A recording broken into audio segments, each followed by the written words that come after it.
Hello students, good evening to all of you. Good morning and good evening and good afternoon, जब भी आप लोग सुन रहे हो उसी के अकॉर्डिंग मान लेना। चलिए, काफ़ी इंपॉर्टेंट टॉपिक है आज हमारा, जीरोथ लॉ ऑफ थर्मोडायनेमिक्स। सही है, क्या है आपका जीरोथ लॉ ऑफ थर्मोडायनेमिक्स, इसके बारे में बात करेंगे आज हम लोग। ठीक है, देखो, पता सभी को होगा कि जीरोथ लॉ ऑफ थर्मोडायनेमिक्स होता क्या है। सभी की अलग अलग विचारधाराएं हैं इस टॉपिक के ऊपर ना। किसी का स्टेटमेंट कुछ कहता है, किसी का स्टेटमेंट कुछ कहता है ना। लेकिन जो प्रॉपर डेफिनेशन है इस लॉ की, वो शायद आप लोगों को आज पता चले यहाँ पर। When two bodies are independently, अगर ये इंडिपेंडेंटली वर्ड अगर हम लोग यहाँ पर यूज नहीं करते हैं तो हमारा जीरोथ लॉ स्टार्ट होने से पहले डिसमिस हो जाता है। इंडिपेंडेंटली या फिर आपका सेपरेटली, सेपरेटली भी आप लोग यहाँ पर वर्ड यूज कर सकते हो और इंडिपेंडेंटली भी आप लोग यहाँ पर वर्ड को यूज कर सकते हो। इसका मतलब हो जाता है कि फ्रीली है आपके दो बॉडीज, या दो सिस्टम कह सकते हैं, या फिर आप लोग यहाँ पर दो बॉडी कह सकते हैं।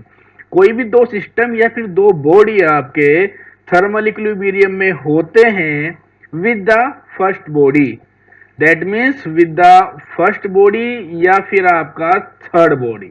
सही है, अगर हम लोग यहाँ पर दो कोई सिस्टम मान के चलते हैं ए बी सी या D D A B C, तो मैं ए और बी की बात करता हूं तो यहाँ पर सी आ जाएगा। अगर मैं बी सी की बात करता हूं तो यहाँ पर क्या आ जाएगा आपका ए आ जाएगा। अगर मैं यहाँ पर सी ए की बात करता हूं तो यहाँ पर आपका बी आ जाएगा। And other the remaining two bodies are also in thermal equilibrium with the third body और another body, it is called a zeroth law of thermodynamics depend on the temperature। Simple इसका meaning आपका ये बैठता है कि अगर दो body आपकी इक्विलिब्रियम में है किसी तीसरी बॉडी के साथ, सही है, वो तीसरी बॉडी आपकी फर्स्ट हो सकती है, सेकंड भी हो सकती है और आपकी थर्ड भी हो सकती है। अदर जो आपकी दो बॉडी रिमेनिंग बचती है वे भी हमेशा इक्विलिब्रियम में होंगी किसी थर्ड बॉडी के साथ या फिर आपका अनदर किसी बॉडी के साथ। सही है, इसी को हम लोग जीरोथ लॉ ऑफ थर्मोडायनेमिक्स कहते हैं।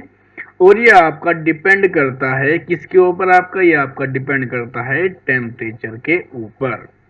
चलिए देखो, बात कर लेते हैं दूसरा स्टेटमेंट है इसका यहाँ पर कि consider three thermodynamic system ABC if A is in thermal equilibrium with system C and system B, that means अगर A यहाँ पर आपका थर्मल इक्विलिब्रियम में होगा किसके, C and B के, is in thermal equilibrium with system C, then system A is in thermal equilibrium with system B।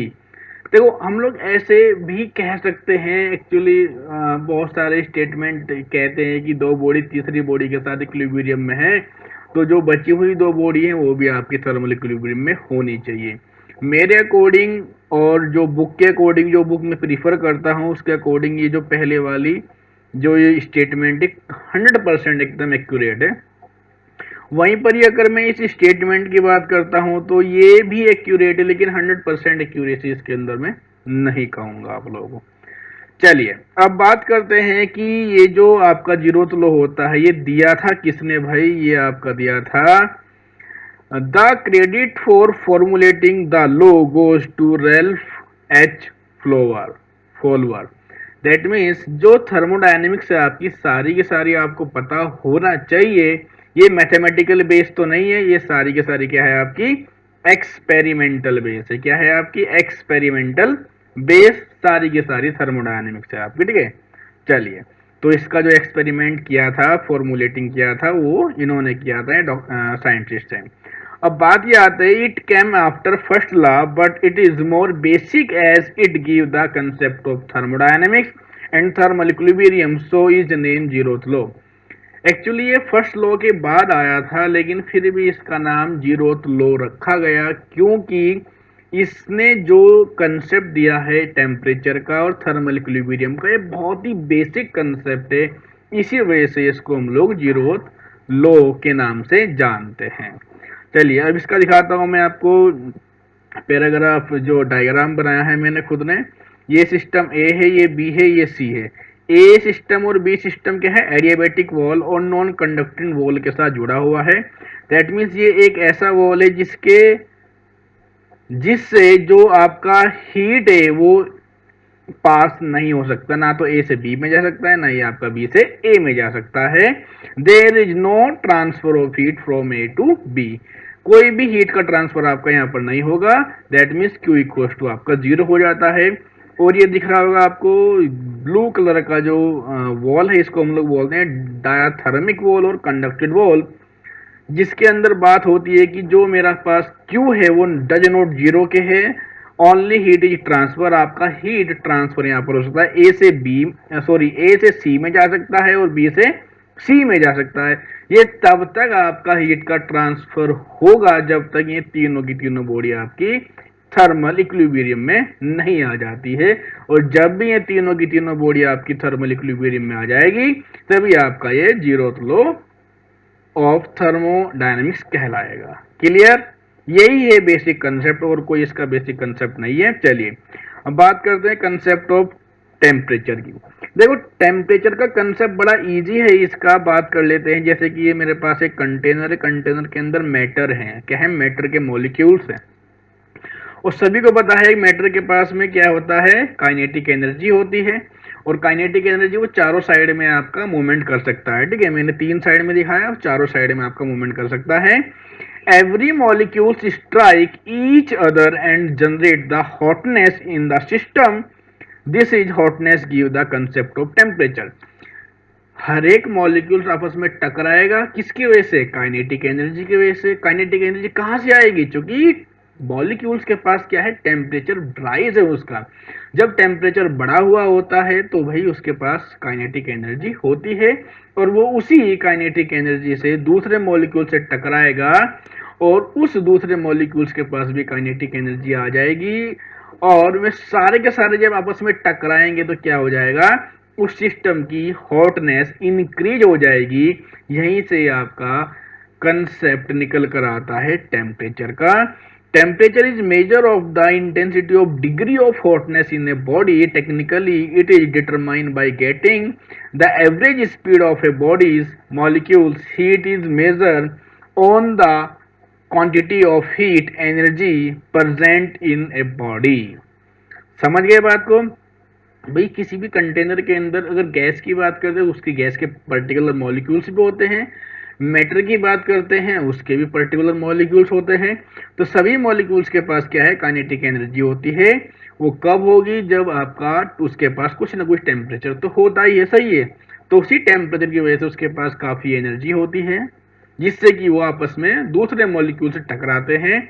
और जब सारे मॉलिक्यूल्स आपस में टकराते हैं तो उस सिस्टम की हॉटनेस, डिग्री ऑफ हॉटनेस बढ़ जाती है, जिसे हम लोग टेम्परेचर का कंसेप्ट यहाँ से निकल कर आता है। सही है, इसे हम लोग सिस्टम कहते हैं, इसे हम लोग क्या कहते हैं, आपका मॉलिक्यूल्स कहते हैं। चलिए बात कर लेते हैं रियल एग्जांपल की। देखो ये आपका रियल एग्जांपल है, human body thermometer and atmosphere. How to relate, ये देखो ह्यूमन बॉडी है, इसको बॉडी ए मान लिया मैंने, ये आपका बॉडी बी है थर्मोमीटर, ये आपका बॉडी सी है इन्वायरमेंट। सही है, अगर मैं इन तीनों की बात करता हूं, जब डॉक्टर थर्मोमीटर से टेम्परेचर चेक करता है, अगर इन्वायरमेंट, सही है, या तो हम लोग कह सकते हैं कि बॉडी, ह्यूमन बॉडी और इन्वायरमेंट आपके दो अलग अलग बॉडी हो जाती हैं। सही है, ये मेजरमेंट तब करेगा आपका थर्मोमीटर जब ये दोनों की दोनों बॉडी आपकी रूम टेम्परेचर पर होगी, या हम लोग कह सकते हैं कि ये दोनों की दोनों इक्विलिब्रियम में होगी। सही है, अगर बात कर लेते हैं कि सर ऐसे कैसे पॉसिबल हो जाता है, देखो ऐसे ऐसे पॉसिबल हो जाता है अगर मैं इन्वायरमेंट को बोल देता हूं कि हम लोग चल जाते हैं, कहां पर हम लोग चले गए भाई, अंतरिक्ष में चल जाते हैं हम लोग। ठीक है जी, अंतरिक्ष में चल जाते हैं, वहां पर तो सब कुछ गड़बड़ हो गया ना, आपका प्रेशर भी, टेम्परेचर भी, सब कुछ आपका वहां पर चेंज हो जाता है। तो वहां पर तो थर्मोमीटर आपका काम नहीं करेगा, नहीं करेगा ना।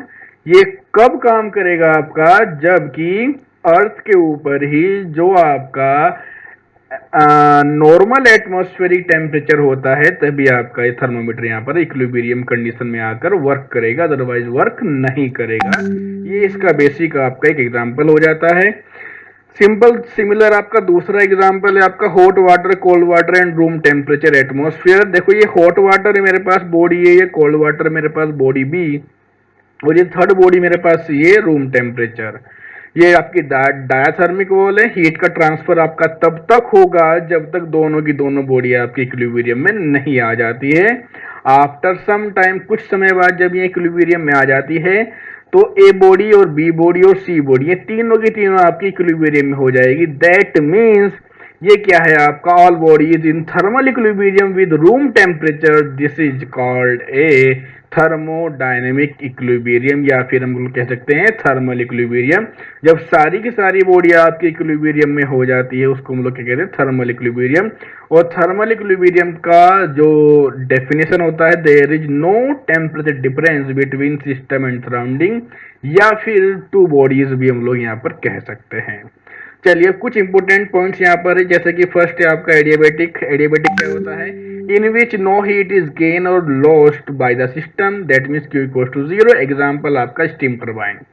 बात कर लेते हैं, देखो जिसके अंदर आपका कोई भी सिस्टम का तो आपका हीट ना तो हम लोग गेन कर सकते हैं ना ही उसका हम लोग लॉस्ट कर सकते हैं, उसको हम लोग क्या कहते हैं, एडियाबेटिक कहते हैं। जैसे कि आपका थर्मस भी कह सकते हो, सही है, या फिर हम लोग कुछ अदर यूनिवर्स भी कह सकते हैं। यूनिवर्स के अंदर हम लोग हीट को गेन दे सकते हैं, क्योंकि जो आपकी एनर्जी होती है, हीट होती है, क्या होती है आपकी, उसको ना तो हम लोग क्रिएट कर सकते हैं ना ही उसको हम लोग डिस्ट्रॉय कर सकते हैं। सही है, तो ना तो उसको हम लोग डिस्ट्रॉय कर सकते हैं और ना ही उसको हम लोग क्रिएट कर सकते हैं। वो क्या है आपकी कांस्टेंट रहती है। नॉन कंडक्शन या फिर नॉन कंडक्टेड, दैट मीन्स ऐसा आपका सिस्टम होना चाहिए जहां पर हम लोग हीट का ट्रांसफर नहीं हो सकता है, जैसे कि आपका थर्मोफ्लास्क। डायथर्मिक वॉल, जहां पर आपका हीट का ट्रांसफर हो सकता है। Hot water mix with cold water, अगर मैं हॉट वाटर को कोल्ड वाटर के साथ मिक्स करता हूं तो हीट का ट्रांसफर आपका नॉर्मली हो सकता है। कंडक्टेड वॉल, दैट मीन्स आपका हीट का ट्रांसफर हो सकता है सिस्टम एंड सराउंडिंग के बीच में। एग्जाम्पल आपका लैटिक वाइब्रेशन और मॉलिक्यूल्स एंड फ्री इलेक्ट्रॉन। सही है, लैटिक वाइब्रेशन ऑफ मॉलिक्यूल्स जो कि आपका स्टील के अंदर होता है, आयरन के अंदर होता है, और जो कि फ्री इलेक्ट्रॉन्स के द्वारा भी आपका यहाँ पर कंडक्शन हो सकता है। अब बात आती है इक्विलिब्रियम की। इक्विलिब्रियम क्या होता है, यहाँ पर तीनों के तीनों फेस हमारे एग्जिस्ट करते हो। सही है, या हम लोग कह सकते हैं कि क्या है, ये एक एक्सियोमेटिक कंसेप्ट होता है थर्मोडायन। क्या होता है आपका, एक्सियोमेटिक कंसेप्ट होता है थर्मोडायनेमिक्स का। आपके इक्विलिब्रियम तीन तरह के होते हैं, मैकेनिकल इक्विलिब्रियम, केमिकल और आपका thermal. There is no unbalance force between system and surrounding, it is called a mechanical. That means जो रिजल्टेंट फोर्स है आपका वो भी जीरो होना चाहिए, जो आपका रिजल्टेंट मोमेंट है वो भी आपका जीरो होना चाहिए। Chemical equilibrium, there is no chemical reaction between system and surrounding, it is called a chemical equilibrium. There is no temperature difference between system and surrounding, it is called a thermal equilibrium.